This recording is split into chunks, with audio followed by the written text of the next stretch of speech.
नमस्कार, मैं डॉक्टर लक्ष्मी गुप्ता, राजकीय कन्या महाविद्यालय धौलपुर। आज हम चर्चा करेंगे बीए थर्ड ईयर का सेकंड पेपर, जिसका विषय है नगर और उसके प्रकार। नगर क्या है, इसे जानने के लिए इसे हम ग्रामीण संदर्भ में बहुत आसानी से और अच्छे तरीके से समझने का कार्य कर सकते हैं। नगर वह स्थान है जहाँ पर जनसंख्या अधिक है, द्वितीयक संबंध हैं, शिक्षा के साधन हैं, चिकित्सा है, मॉडर्नाइजेशन है, औद्योगिकरण है, नगरीकरण है। यानी वह स्थान जहाँ पर जनसंख्या अधिक देखने को मिलती है और जहाँ कृषि के अतिरिक्त लोग अन्य व्यवसाय करते हैं, उसे हम सामान्य तौर पर नगर के नाम से संबोधित कर सकते हैं। अंग्रेजी के शब्द सिटी का प्रयोग सामान्यतः या साधारणतः सामान्य अर्थों में कर लिया जाता है। नगर गांव और कस्बे के बीच में भिन्नता का ना तो कोई आधार है, ना ही कोई इसकी स्पष्ट विशेषता देखने को मिलती है।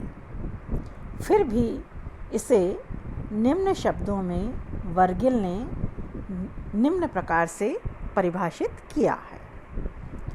नगर वह समुदाय है जिसके अधिकांश निवासी कृषि के अतिरिक्त दूसरे व्यवसायों के द्वारा आजीविका उपार्जित करते हैं। जैसा कि पहला ही सेंटेंस मेरा यह था कि गांव के संदर्भ में ही हम नगर को समझने का कार्य कर सकते हैं। यानी नगर कौन सा स्थान है? वह स्थान है या वह समुदाय है जिसके अधिकांश व्यक्ति कृषि के अतिरिक्त है। नगर में कृषि के अतिरिक्त अन्य दूसरे व्यवसाय होते हैं जिनके माध्यम से व्यक्ति अपनी आजीविका का उपार्जन करने का कार्य करता है। दूसरी परिभाषा लुईस विर्थ ने दी है। समाजशास्त्र के दृष्टिकोण से नगर की परिभाषा सामाजिक भिन्नता वाले व्यक्तियों के एक बड़े और घने बसे हुए स्थायी क्षेत्र के रूप में की जा सकती है। लुईस विर्थ ने इसे परिभाषित करते हुए लिखा है, सामाजिक भिन्नता वाले व्यक्ति।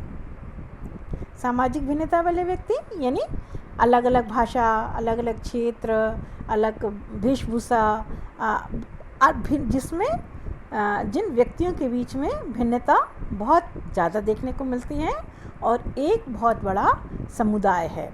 घने बसे हुए यानी जहाँ पर प्रति वर्ग किलोमीटर निवास करने वाले व्यक्तियों की संख्या ज़्यादा देखने को मिलती है और जो भिन्नता वाले व्यक्ति होते हैं, ऐसे क्षेत्र को नगर की संज्ञा लुईस विर्थ ने दी है। अब नगर को वैसे तो अगर हम जनगणना के नज़रिए से देखते हैं तो जनगणना में कहा गया है कि जहां जनसंख्या 1 लाख से अधिक है वो नगर की श्रेणी में आ जाना चाहिए। फिर भी नगर की और बहुत सारी विशेषताएं हैं जिसके आधार पर अलग अलग राइटर्स ने इसे अपने अपने आधार पर परिभाषित करने का या विभक्त करने का कार्य किया है। ममफोर्ड ने अपनी पुस्तक द कल्चर ऑफ सिटी में नगरों को 6 भागों में विभाजित करके समझाने का प्रयास किया है। अब इन्होंने जो 6 भागों में बांटा है, वो पहला है आरंभिक नगर, दूसरा है मध्यम नगर, तीसरा है महानगर, चौथा है विशाल नगर, नेक्स्ट है समस्या मूलक नगर और लास्ट इन्होंने बताया है मृतप्राय नगर। अब आरंभिक नगर हम उसको कह सकते हैं जो ऐसे क्षेत्र जहाँ धीरे धीरे गांव नगर में परिणत होने का कार्य कर रहे हैं, जहाँ आबादी बढ़ती चली जा रही है और जहाँ पर जन सुविधाएं या हम कहते हैं सुविधा वहाँ पर व्यक्तियों को मुहैया होने लगी है, तो वहाँ पर धीरे धीरे गांव नगर में परिवर्तित होने का कार्य कर रहे हैं। प्रारंभिक अवस्था में ये नगर माने जा सकते हैं। मध्यम नगर यानी जिनका थोड़ा थोड़ा विकास हो चुका है और जहाँ पर नगर में जैसे कहते हैं औद्योगिकरण है, आर्थिक विकास है, राजनीति के सारे हम कहते हैं नगर पालिका है, जो जितने भी बड़े बड़े पार्टीज़ हैं उनके कार्यालय आपको वहीं देखने को मिलेंगे। बहुत सारी ऐसी सुविधाएं जो कि नगरों में हमको देखने को मिलती हैं। मध्यम नगर के अंतर्गत उन नगरों को हम उसमें शामिल कर सकते हैं जो ना तो प्रारंभिक अवस्था में है, ना ही पूर्णतः महानगर की श्रेणी में देखने को मिलेंगे। कुछ उनमें विकास नगरों का देखने को मिलता है और कुछ अभी भी उसमें ग्रामीण परिवेश की चीज़ें भी देखने को मिलती हैं, तो उसको हम एक मध्यम नगर की संज्ञा दे सकते हैं। महानगर जैसे कहते हैं दिल्ली, बॉम्बे, कलकत्ता, मद्रास महानगर हैं जिसकी जनसंख्या बहुत विशाल है। वहाँ पर विविधता है, भाषा की, जाति की, कार्यों में विविधता बहुत सारी देखने को मिलेगी। अलग अलग धनोपार्जन करने के व्यक्ति के बहुत सारे नए नए साधन देखने को मिलेंगे। तो यहाँ पर और हम कहेंगे विचारों में बहुत भिन्नता है, अलग अलग धार्मिक का केंद्र बने हुए हैं, अलग अलग व्यापार के अड्डे बने हुए हैं। तो ऐसे बहुत सारी चीज़ें व्यापार के केंद्र या बहुत सारे नए नए हम कहते हैं जो नई चीज़ों की खोज वहाँ करते हैं, वहाँ ऐसी चीज़ें देखने को मिलेंगी। महानगर और विशाल नगर यानी जो बहुत बड़े बड़े नगर विकसित, जहाँ की आबादी हम कहें करोड़ों में पहुँच रही है और जहाँ पर सुविधाएं हैं और साथ ही वहाँ पर बहुत सारी अनेक प्रकार की और समस्याएं भी देखने को मिलती हैं। जैसा हम कह सकते हैं महानगरों में हम कहते हैं गंदी बस्तियां भी देखने को मिलती हैं, भ्रष्टाचार है, भुखमरी है, या हम कहते हैं करप्शन सबसे ज़्यादा देखने को मिलता है, या हम कहते हैं महिलाओं के विरुद्ध अपराध देखने को मिलता है। ये सब कहाँ? ज़्यादातर विशाल नगरों में ही देखने को मिलता है, क्योंकि ये नगर ऐसे नगर होते हैं जहाँ पर पड़ोस में रहने वाले व्यक्ति को भी एक पड़ोसी जानने का कार्य नहीं करता। तो हम किसी के बारे में कुछ भी नहीं जान पाते विशाल नगर होने के कारण। इसके कारण अनेक प्रकार की सुविधाएं भी हैं वहाँ पर और अनेक प्रकार की समस्याएं भी देखने को मिलती हैं। इसके बाद ये कहते हैं समस्या मूलक नगर। समस्या बिल्कुल सच बात है, जहाँ नगर हैं वहाँ अनेक प्रकार की और समस्याएं भी देखने को मिलेंगी, जैसे बेरोज़गारी है, भिक्षावृत्ति है, भ्रष्टाचार है, बाल अपराध है, महिला अपराध है, गंदी बस्ती है, प्रदूषण है। ये समस्याएं ऐसे जब जो विशाल नगर हो जाते हैं इनमें इस प्रकार की समस्याएं देखने को मिलती हैं। लास्ट उन्होंने बताया है कि मृत प्राय नगर, यानी नगर तो हैं लेकिन अब कहाँ है, इनका धीरे धीरे पतन होने की ओर बढ़ रहे हैं, यानी कि अब ये अपनी मृत अवस्था में आने की ओर हम इंगित कर रहे हैं। जैसे बहुत सारे ऐसे नगर बन गए थे या जिनका जैसे हम कहते हैं टहरी बांध बना, तो टहरी बांध कहाँ पर बना है? एक नगर को ख़त्म करने के बाद ही वहाँ पर टहरी बांध देखने को मिला है। तो ऐसे बहुत सारे जगह हैं जहाँ पर इस प्रकार के नगर देखने को मिलेंगे।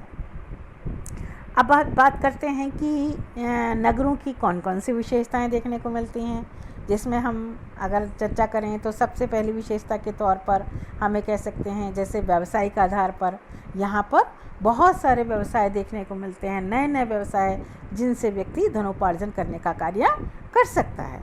अब हम कभी सपने में भी नहीं सोच सकते थे कि इससे पैसा कमाने का कार्य किया जा सकता है। ऐसे ऐसे व्यवसाय आपको शहरों में देखने को मिलेंगे जहाँ से व्यक्ति धनोपार्जन कर सकता है।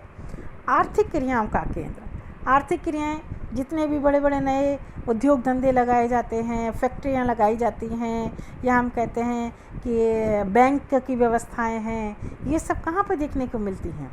हमें ये नगरों में ही देखने को मिलेंगे। बड़ा आकार जिनकी जनसंख्या करोड़ों में भी हो जाती है, ऐसे बड़े बड़े नगर हैं। और जब ऐसे बड़े बड़े नगर हैं तो उनकी क्या है, उसकी जनसंख्या में भिन्नता देखने को मिलती है। अलग अलग जाति के व्यक्ति, अलग अलग भाषा के व्यक्ति, अलग अलग बोलचाल के व्यक्ति, अलग अलग रहन सहन के व्यक्ति वहाँ पर आपको देखने को मिलेंगे। नगर में नगरीय सुविधाएं होती हैं। नगरीय सुविधाएं जैसे चिकित्सा की व्यवस्था है, शिक्षा की व्यवस्था है, यहाँ हम कहें सड़कों की व्यवस्था है, या हम कहते हैं ट्रांसपोर्ट के नए नए साधन यहाँ पर हमको मिलेंगे। तो ये सुविधाएं हमको नगरों में बहुत आसानी से देखने को मिलेगी। विशेष जीवन शैली, नगर के व्यक्तियों की एक अलग से अपनी जीवन शैली देखने को मिलती है। यहाँ पर व्यक्ति मैं तो ये मानती हूँ दिखावे में ज़्यादा विश्वास करता है, या हम कहते हैं कि बाहरी आडंबर में ज़्यादा विश्वास करता है। उनकी एक अपनी जीवन शैली अलग प्रकार की होती है कि लेट उठना और लेट सोना, खान पीन बिल्कुल अलग तरीके का होता है। तो एक विशेष प्रकार की उनकी जीवन शैली देखने को मिलती है, दिखावा बहुत ज़्यादा देखने को मिलेगा। गतिशीलता, गांव की तुलना शहरों में गतिशीलता ज़्यादा देखने को मिलती है, यानी एक स्थान छोड़ के व्यक्ति दूसरे स्थान पर बहुत आसानी से चला जाता है। जहाँ पर उसको उससे अच्छा अपॉर्चुनिटी मिलती है तो व्यक्ति एक स्थान से छोड़कर दूसरे स्थान पर अपने व्यवसाय के लिए, अपने व्यक्तिगत विकास के लिए, अपने बच्चों की शिक्षा के लिए, रोज़गार के लिए बहुत आसानी से एक स्थान से दूसरे स्थान पर स्थानांतरित या प्रवास करने का कार्य कर सकता है। लास्ट जो प्रमुख बिंदु है, औपचारिक नियंत्रण के साधन। औपचारिक यानी कानून है, न्यायालय है, जो व्यक्ति को नियंत्रित करने का कार्य करते हैं। गांव में दैत्तिक संबंध, प्राथमिक संबंध होते हैं और अनौपचारिक नियंत्रण के साधन होते हैं। हमारी प्रथा, परंपराएं, पड़ोस, मित्र मंडली हमारे व्यवहार को नियंत्रित करने का कार्य करते हैं। लेकिन शहरों में कोई किसी से वास्ता नहीं रखता है, तो नियंत्रण के लिए कानून जरूर, लिखित कानून होता है जिसका पालन सबको करना पड़ता है, अनिवार्य बाध्यतामूलक है कि अगर हम कानून का पालन नहीं करेंगे तो कानून हमें दंड देता है। और कानून दंड देने के लिए अदालतें होती हैं। अदालतें ये निर्धारित करती हैं कि किस व्यक्ति ने कौन सा अपराध किया है, उस अपराध के आधार पर उसके दंड का निर्धारण किया जाता है। तो इस प्रकार कुछ एक विशेषता नगर की देखने को मिलती है। Thank you.